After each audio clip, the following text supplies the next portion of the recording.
ایک سکے کے دو رخ۔ رفیق تارڑ، عطا تارڑ منڈی بہاؤالدین سے تعلق رکھتے ہیں۔ رفیق تارڑ اپنے وقت میں نواز شریف کا غلام تھا۔ 1997 کے انتخابات میں وہ مسلم لیگ نون کی طرف سے صدر اسلامی جمہوریہ پاکستان منتخب ہوا۔ رفیق تارڑ تھا تو صدر اسلامی جمہوریہ پاکستان، وہ تنخواہ بھی قومی خزانے سے وصول کرتا، دوسری آسائشیں اور الاؤنسز بھی، لیکن وہ ڈیوٹی نواز شریف کی کرتا تھا۔ نواز شریف کی مرضی کے فیصلے کروانے کے لیے وہ پیسوں کی بریف کیس بھر بھر کے ججوں کو پیش کرتا تھا۔ یہی مرحوم کی ڈیوٹی تھی۔ وہ خود کیونکہ جسٹس ریٹائرڈ تھا، اس لیے اس کے لیے یہ کام بہت آسان تھا۔ اب آتے ہیں عطا تارڑ کی طرف۔ اب اسی رفیق تارڑ نامی غلام کی تیسری نسل سے مسلم لیگ نون کی سیاسی مارکیٹ میں عطا تارڑ نامی کتا متعارف کروایا گیا ہے۔ جس طرح رفیق تارڑ نواز شریف کا غلام تھا، عطا تارڑ اسی طرح حمزہ شہباز کا غلام ہے۔ پچھلے دنوں اس 2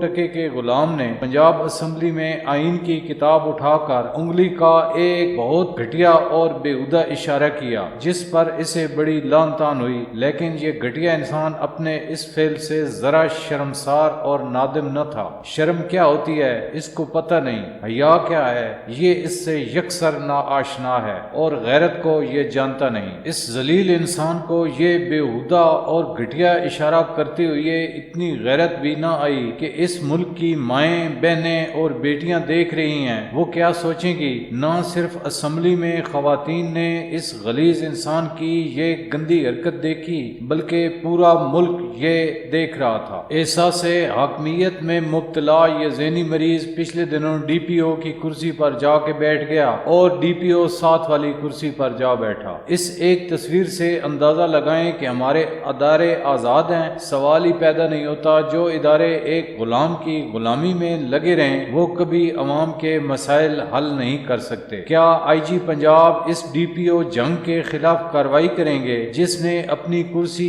ایک غلام کو بیٹھنے کے لیے پیش کر دی؟ غلام تو ہم نے مسلم لیگ نون میں اور بھی دیکھے ہیں، لیکن اس غلام کے انداز سب سے نرالے ہیں۔ عقل اس کی کسی گدھے جیسی ہے، شکل اس کی کسی کارٹون جیسی، اور فطرت اس کی بالکل کسی کتے جیسی۔ نہ اس کی کوئی تعلیمی قابلیت ہے، نہ اس میں کوئی سیاسی اہلیت ہے، نہ اس کا کوئی سیاسی بیک گراؤنڈ ہے، نہ اس کا کوئی خاندانی حسب نسب ہے، سوائے اس کے کہ حمزہ شہباز کی غلامی کرو اور مسلم لیگ نون کے مخالفین کو کسی کتے کی طرح بھونکو بغیر دلیل کے، اور پریس کانفرنس کے دوران خواتین کا بڑے بےہودہ انداز میں یہ ذلیل ذکر کرتا ہے جو اس کی گھٹیا تربیت اور اس کے خاندانی حسب نسب کا پورا پتہ دیتی ہے، اور اس کی فطرت کا پتہ بھی دیتی ہے جو کہ کسی کتے سے ملتی جلتی ہے۔ اس سے کوئی پوچھے تم اس وقت کہاں تھے جب پنجاب میں پی ٹی آئی کی حکومت تھی؟ جب تم لوگوں کے پاس اقتدار نہیں ہوتا